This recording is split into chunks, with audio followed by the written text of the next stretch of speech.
October 27th, 2009. A mission 60 years in the making. A tour of honor. 93 World War II veterans are flying to Washington, D.C. to see the memorial that was built in their honor. That memorial stands as a powerful tribute to the sacrifices made by these men and women to preserve our freedom. I can't tell you how long I have longed to visit this memorial. And when this opportunity came about, I submitted an application and I was accepted. And it's a dream come true. 16 million servicemen were called to war. Many of these servicemen are gone. Many didn't come back. Many others may never have the opportunity to see their memorial. Our sole mission is to fly World War II veterans to Washington, D.C. to see their memorial. Our job now is to get as many of those surviving World War II veterans out to see that memorial as we possibly can. This is a group of veterans we're losing at a rate of, statistics say, 1,000 per day. So this is an effort that we want to undertake and get as many there as quickly as possible. The flight takes place all in one day. It's a whirlwind trip that begins early in the morning and ends late at night. Well, we got up about 3 o'clock this morning, and my son and his wife drove me into Appleton, and they made the trip with me. You know, you think you're old and it will be a difficult trip, but it's worth every bit of it. Water cannons salute the vets when they arrive in Washington. As they step off the plane, there is a rousing welcome.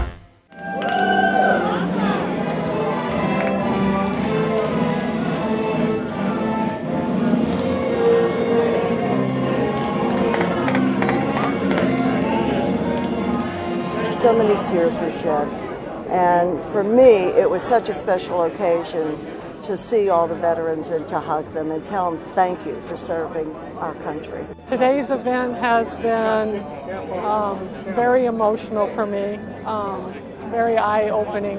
It's choked me up. I feel very blessed to be here today with everyone. A lot happens in one day. There are visits to the Korean War Memorial, the Vietnam War Memorial, the Lincoln Memorial, and the Iwo Jima Memorial. The final stop on the trip is the Arlington National Cemetery. But the very first stop of the day is a place most of these vets had given up hope of seeing.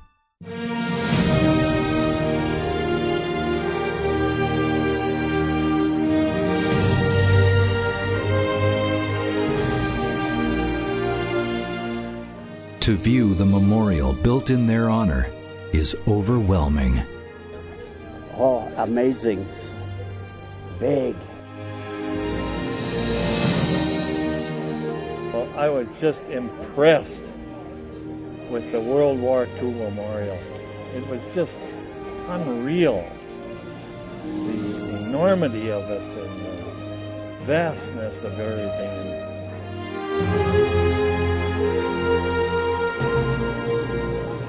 Seeing the memorials is very touching. The time spent reflecting at the memorial brings out many stories never told before.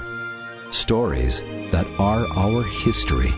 I bring with me the memories of a couple of shipmates. One was lost in Pearl Harbor, he was on the battleship Arizona. And another one who was lost 2 months before the invasion of Normandy in a routine maneuver when German U-boats attacked them and 800 men were killed that evening. I got this here, shows all these stars, but them stars represent 100 veterans that died, and some of my friends were in them groups. Yeah, and that was rather sad.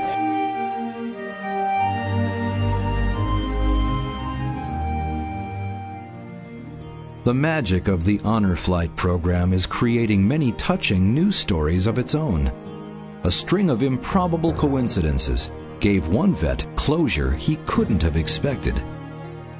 As part of his visit to Arlington Cemetery, 93-year-old Al Denissen set out to find his grandson's grave, Marine Luke J. Zimmerman, who was killed in Iraq exactly 3 years ago to the day. They find it? They find it? Right here. Is our man? Oh, yeah. Here's our boy. Yeah. God bless you, Jimmy. By chance, another man came to visit at the same time. It was a friend and fellow Marine who was patrolling with Luke when he died. He explained how Al's grandson saved his life on this day 3 years earlier. We stopped, and then I turned. I saw two guys down the road, picked up my rifle, looked through the ACOG, and then when Luke turned, everything happened. This remarkable story resonates among all the generations on the honor flights. Headed home, the travelers get one more trip back in time. Dolores Mueller, Anita G. Powers. Upon arriving home, this home of the brave, the greatest generation gets the hero's welcome that many never got after the war.